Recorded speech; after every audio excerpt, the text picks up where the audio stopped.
Current బిల్లులకు సంబంధించి ఇప్పటిదాకా ఉన్న ఒక చక్కటి అవకాశం కోల్పోయాం. వాస్తవంగా అందరి చేతుల్లో సెల్ ఫోన్లు, అందులో గూగుల్ పేలు, ఫోన్పేలు ఇట్లా అనేక వ్యవస్థలు ఉండటం, అందులో ఈ కరెంటు బిల్లుల చెల్లింపు సిస్టమ్ కూడా ఉండడం. మనం ఒకసారి కనుక అందులో నుంచి చెల్లిస్తే ప్రతి నెల ఇదిగో ఇంత బిల్లు వచ్చిందని అక్కడ అప్డేట్ అవ్వడం, దాన్ని వెంటనే పే చేసేవాళ్ళు. ఇప్పుడు మళ్ళీ పాత రోజుల వైపుకి తీసుకెళ్తున్నారు. అయితే కొంచెం మోడర్నైజ్ చేసుకోవచ్చు అనమాట.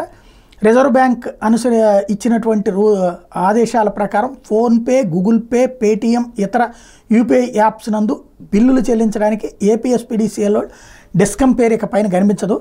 కాబట్టి మీరు ఏపీఎస్పీడీసీఎల్ కన్జ్యూమర్ యాప్ని గూగుల్ ప్లే స్టోర్ నుంచి డౌన్లోడ్ చేసుకోవాలి, లేదా డిస్కమ్ వెబ్సైట్ నుంచి కానీ బిల్లులు చెల్లించవచ్చు.